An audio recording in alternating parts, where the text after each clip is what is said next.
El día 8 de marzo se considera el Día Internacional de la Mujer, donde se conmemora la lucha de mujeres por su participación en la sociedad y su desarrollo íntegro como persona, en pie de igualdad con el hombre. Vamos a charlar hoy sobre este tema, pero nos vamos a centrar un poquito en otra cosa que tiene que ver, ¿no? Pero tiene que ver con las redes sociales, con todo lo que tenga que ver con ese asunto, ¿no? De que cada día está creciendo más, cada vez está creciendo más, cada vez está entrando más en nosotros, ¿no? Sí, la verdad que es importantísimo difundir esto. Estamos en contacto con la doctora en psicología, Irene Meller. Ella es especialista en los estudios de género, coordina el foro de psicoanálisis de género de la Asociación de Psicólogos y Psicólogas de Buenos Aires, la APA. Es autora de numerosas publicaciones, siendo la más reciente Recomenzar, Amor y Poder después del divorcio, entre otras tantas. Licenciada o doctora, Irene Meller, ¿nos está escuchando? Sí, ¿cómo está, doctora? ¿Cómo Doctora, sí, en psicología. Doctora, sí. Doctora en psicología, ahí está mejor, ahora está mejor. A ver, doctora, hoy vamos a centrarnos un poco en el tema redes sociales, influencia. ¿Y usted cómo ve esto, doctora? ¿Hay consecuencias negativas en el uso de las redes sociales, en este caso sobre la mujer, sobre los adolescentes, sobre los niños? Bueno, en el caso de los adolescentes existe una tendencia propia de la edad, que es a que el grupo de la misma edad tiene una enorme influencia, mucho mayor que la que pueden tener los padres. Ajá. Los adolescentes tienden a hacer lo que hacen sus contemporáneos, digamos sus pares. Sí. Y eso se ve en un fenómeno mundial prácticamente, que llama la atención y que preocupa mucho, que es el rápido surgimiento de demandas de transición de género en la pubertad. Ajá. Cuando digamos, las verdaderas personas transexuales o transidentitarias, como yo prefiero denominarlas, se presentan un género que no coincide con el que les fue asignado al nacer muy tempranamente. Es decir, son niños que a los 2 años y medio, 3, 4, ya evidencian que son mayormente varones que se sienten femeninos. Ajá. Aunque también hay algunas niñas que se sienten masculinas. Ajá. Ajá. Pero la mayoría es los varones que se sienten femeninos, porque esta es una atipia, no una patología, sino una atipia de la formación de la personalidad derivada de que continúan fusionados con la imagen de la madre, que en general es una mujer y es femenina, ya sea la madre biológica o una madre adoptante. ¿Sí? Sí, correcto. Entonces, usted me dice, doctora, que en general son los varones que se sienten identificados, en este caso, con la madre, y tendrían la tendencia a sentirse femeninos o femeninas. Claro. No sé cómo decirlo, ¿no? En este caso. Claro, pero la tendencia mundial que preocupa es que hay como un contagio emocional entre los púberes y adolescentes, que son en su mayoría mujeres que reclaman o demandan transicionar hacia una identidad masculina. Ajá. Eso no coincide con lo que nosotros conocemos sobre la psicología evolutiva. Ajá. ¿Por qué? Porque nos resulta comprensible de algún modo que un varón pueda permanecer identificado con la madre, es decir, no superar la temprana identificación que todo ser humano tiene con la mujer que lo cría, pero en cambio es más extraño que las jóvenes o niñas tengan una identificación masculina, y eso no aparece en la primera infancia, no aparece en la pubertad o en la adolescencia. Ajá. Está descrito en muchos países. Sí.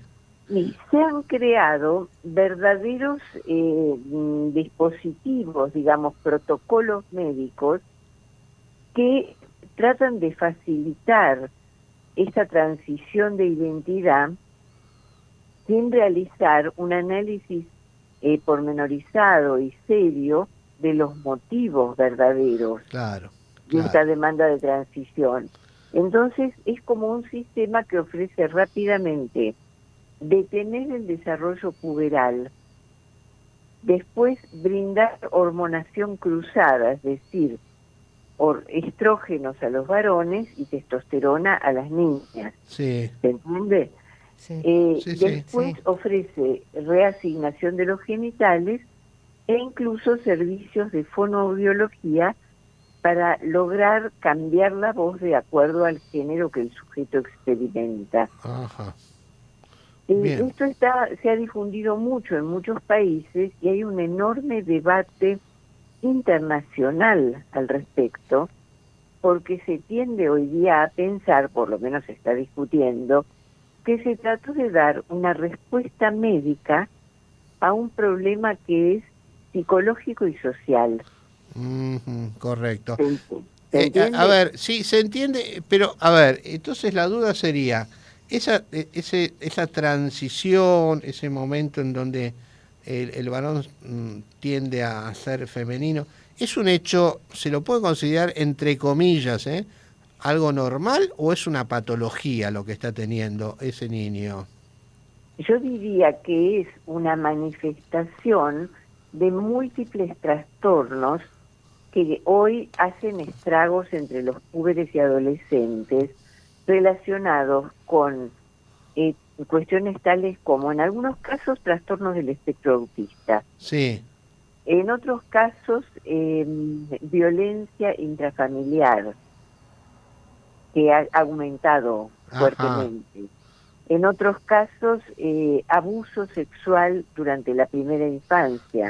Correcto. Es decir, que hay diversas situaciones traumáticas o conflictivas del ambiente de este púbero adolescente que hacen que, favorecido por el uso de las redes sociales, que era lo que usted me preguntaba, digamos, crea que la solución de su sufrimiento psíquico va a ser el cambio de género. Claro. Y hay páginas web que instruyen a los jóvenes acerca de cómo plantear esta demanda a sus padres, e incluso les indican que deben amenazar con el suicidio si no se los ayuda a hacer la transición. Bueno. Y verdaderamente, aunque tal vez en el primer momento se declaren satisfechos cuando logran hacer esta transición identitaria, no hay ninguna garantía de que haya una mejoría del sufrimiento, de la angustia a largo plazo. Bien. Sí, este es un problema de salud que se da en muchísimos países del mundo y que está siendo fuertemente discutido. Incluso han cambiado la legislación de países como Suecia. Suecia, como todo el mundo sabe, es un país de avanzada, sumamente progresista en su legislación. Sí. Había aceptado la detención del desarrollo puberal, con hormonas se hace eso, y en este momento no acepta ninguna intervención médica en jóvenes hasta pasados los 18 años. Bien. Lógicamente, si una persona mayor de edad sostiene su necesidad psicológica de cambiar de género y la medicina contemporánea tiene los medios para darle satisfacción a esta demanda, está en su derecho, ¿cierto? Pero los niños y púberes deben ser protegidos de soluciones prematuras y muchas veces inadecuadas a un malestar que mediante una psicoterapia y un trabajo con la familia, podríamos remontarnos a las fuentes verdaderas de ese sufrimiento. Ahí está, doctora. Entonces, partimos de una base. Decimos que estos chicos de 3, 4, 5 años que deciden o se sienten de otro género, vienen por un problema, digamos, no es un hecho espontáneo, y que eso habría que tratarlo, digamos, o por lo menos darle una ayuda psicológica. ¿Es así entonces? Estamos hablando de dos cosas, ¿no?, diferentes. Una es los niños, mayormente varones, sí, que se muestran con una identidad femenina a edad muy temprana, sí, y las niñas púberes o adolescentes que reclaman transicionar una identidad masculina sí. en la pubertad o adolescencia. Bien. Son, digamos, dentro del mismo tema, son dos tendencias que hay que diferenciar. Sí. En el caso de los niños de corta edad, yo soy de la idea, aunque habría que hacer estudios lógicamente más amplios y más pormenorizados, pero yo soy de la idea de que una intervención temprana puede ser útil. He tenido la oportunidad de atender a alguna criatura con esta situación y obtener una cierta modificación de esa identidad femenina temprana y un reconocimiento más realista de la realidad del cuerpo, claro, por parte de este niño, aunque fuera un niño al que le gustaba más el mundo de las mujeres. Bien. Pero una cosa es ser un niño varón al que le gusta un día más ser niña, y otra cosa es tener la creencia firme de que es una niña. Claro.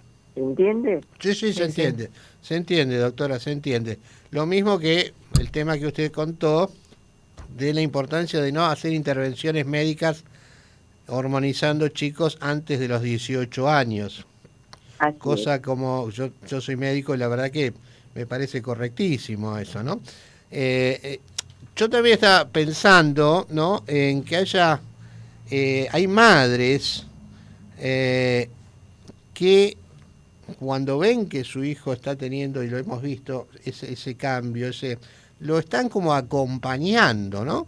Es decir, que no lo ven como algo, entre comillas, malo, sino que lo estamos haciendo, lo estamos acompañando. He visto madres así. ¿A usted qué le parece la actitud, en este caso, de la madre o de los padres? Mire, en primer lugar le haría una salvedad.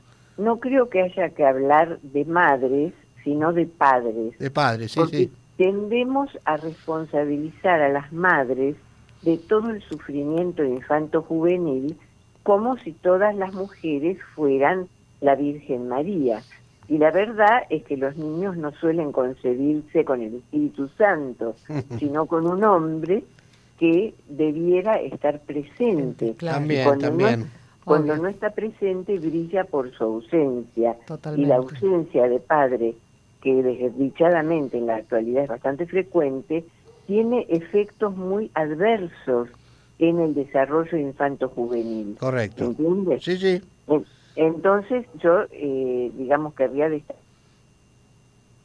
¿Hola? Los padres Sí. a veces se sienten amedrentados, porque, en primer lugar, porque la determinación de los púberes y adolescentes es muy firme, apoyados en los grupos de pares que a través de las páginas web, de las redes sociales, están aleccionados y de alguna manera, digamos, tienen un planteo muy estructurado, muy armado, Sí. de solicitud de cambio de género.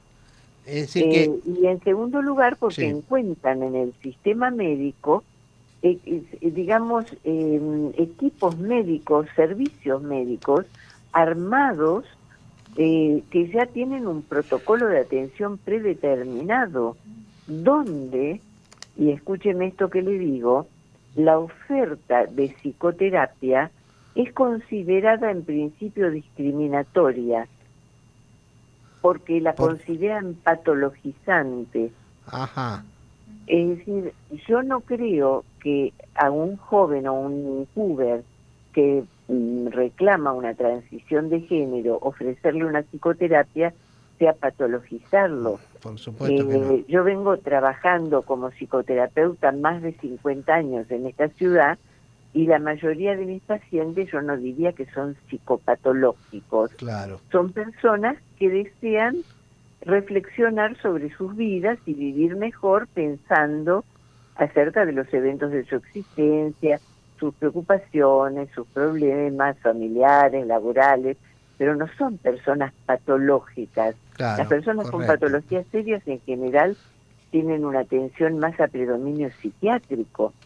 Entonces, ofrecer una psicoterapia no me parece que sea patologizante y mucho menos discriminatorio. Sin embargo, el mismo servicio médico que ofrece hormonas, detención del desarrollo puberal, hormonación cruzada, fonoaudiología y reasignación de genitales, claro, incluidas mastectomías en las niñas, no ofrece rutinariamente un espacio psicoterapéutico. Yo estoy en profundo desacuerdo con ese criterio. Perfecto. Perfecto, doctora, es respetable lo suyo, evidentemente su experiencia la avala totalmente, totalmente. Entonces, podemos concluir que las redes sociales, digamos, no son positivas entonces, porque por lo que usted nos está contando, el chico chiquito, hablábamos, o los chicos ya adolescentes que quieren hormonizarse, a ver, están avalados por las redes y tal vez no debería hacer esto, porque como usted bien dice, todas las redes están avalando que lo hagan, pero es cierto que muy pocos, por lo menos lo que yo veo, yo estoy muy conectado con las redes, prácticamente no se ven comentarios o videos donde se habla, como usted lo dice, que esto hay que mirarlo con cuidado, no es tan simple de decir me quiero cambiar de sexo, me quiero hormonizar a los 12 años, o cuando tiene 3, 4 años el chico, los padres, ambos padres, lo dejan evolucionar sin darle ningún otro tipo de apoyo que decir, bueno, si vos querés, hacelo. Sería algo así entonces, que deberíamos repensarlo. Mire, cuando apareció la televisión, recuerde usted que la llamaban la caja idiota, sí, porque decían que iba a estupidizar a los niños, a los jóvenes. Así, y hoy día vemos que por televisión se pueden ver cosas que efectivamente idiotizan y otras muy interesantes, muy educativas, y que abre a veces posibilidades que yo jamás hubiera pensado que iba a conseguir, y que las he logrado conocer y ver a través de la televisión. Entonces, pasa lo mismo con las redes. Depende del uso que se haga del medio. El medio en sí mismo no es ni bueno ni malo. Depende de cómo se... Sí, no, lo que yo decía que la mayoría, como yo concuerdo de que la mayoría de los comentarios que se hacen sobre este tema son a favor, entre comillas, de la hormonización, del cambio de sexo, por lo menos que lo que yo estoy viendo. Y me interesa mucho la postura suya, doctora, porque parece hasta en este momento, yo diría disruptiva, ¿no? Porque uno está viendo todo lo contrario de lo que usted nos está comentando, por lo menos lo que yo veo es así, y me parece importantísima su palabra entonces. Si le interesa, ya que usted no mencionó el que es realmente mi último libro, permítame decir que he publicado algunas reflexiones e información sobre este tema. Dígalo. En el que sí es mi último libro, que se llama Géneros y Deseos en el siglo XXI. Géneros y Deseos en el siglo XXI, de la doctora Meyer. Muy bien, muy bien. Yo le agradezco muchísimo, doctora, esto. Esta opinión que es, le digo, muy distinta de todas las que yo he escuchado con colegas, colegas médicos, con licenciados en psicología, y me parece importantísima su palabra. Así que yo le agradezco mucho su tiempo, su opinión, y bueno, nada, gracias, agradecérselo. Bueno, muchas gracias. Gracias por la entrevista, entonces. Le mando un gran saludo. Saludos. Hasta luego. Bueno, muy bueno lo que nos contó la doctora, distinto a lo que yo por lo menos veo y escucho habitualmente. Muy distinto.